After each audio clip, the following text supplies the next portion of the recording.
guys, it's Meagher here, CEO of Scaling Retail, and we are here at West Coast Craft coming to you from Los Angeles. West Coast Craft is an amazing craft fair that has been around for quite a few years, originally starting off in San Francisco. It's been amazing to be here today to be able to see all of the brands that have not only been with them since San Francisco, but all the new international brands that are here coming to us in Los Angeles. Now you might be wondering whether a craft fair is the right decision for your business to make. And as you can see behind me, this place has been bustling all day long. But what does it actually take in order to have a great weekend that's going to convert into sales?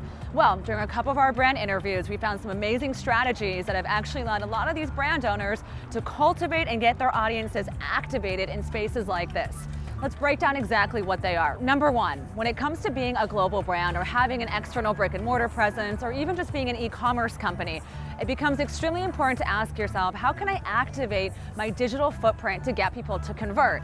Well, it's not just West Coast Craft that's advertising this fair. Every single one of the brands showing here today have made a concerted effort to amplify brand messaging in order to increase foot traffic. Now, it certainly doesn't hurt that we're right next to the Row in downtown LA, which is an amazing, huge experiential retail platform. So proximity is also something that very much has helped this craft fair in order to get traffic and to get people to come in to shop.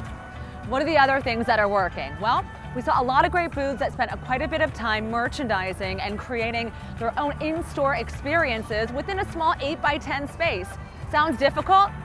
Maybe a little bit. Some of the best merchandising strategies we saw included having full banners of what their product looked like, of what the brand name looked like. Really beautiful merchandising strategies that span everywhere from things like color coding the garments all the way through to making sure that they had enough product on the floor, on the ground, as well as all the way up through different tiers of how someone might actually see the product. That combined with having stellar customer service, people who are there moving product around, making sure that it's getting restocked and talking to new customers has been some of the most amazing ways in which brands have been able to actually convert lookers into shoppers. Now, what's also great about this craft fair is that we've seen a diversity and a plethora of different kinds of brands. And when we're looking at brand diversification, this becomes really important. This means that you're not going to have a lot of direct one-on-one competitors.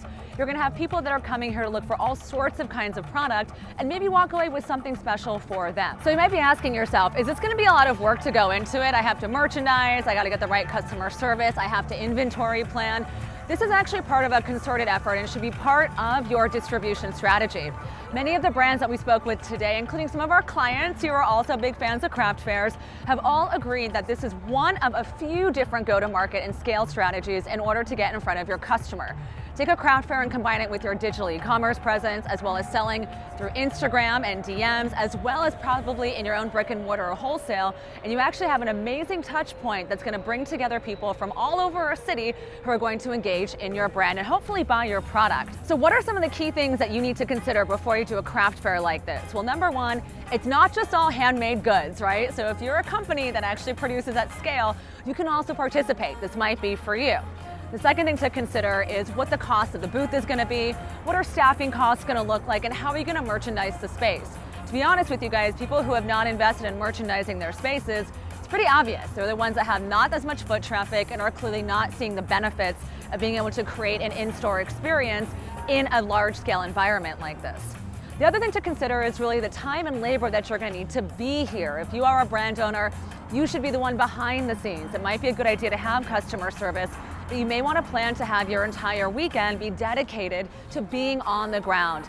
Again, a lot of the high traffic booths have been those that are manned by the business owners who've been able to share their passion and their enthusiasm for their product.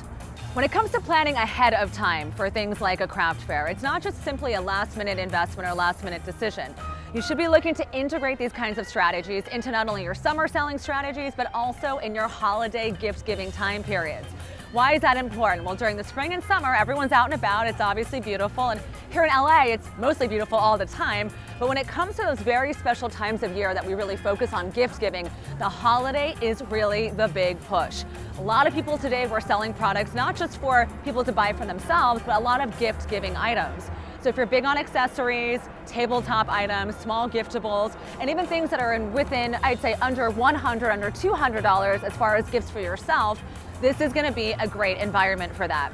The other amazing thing about these types of craft fairs is a lot of brands are using them to sell off aged inventory.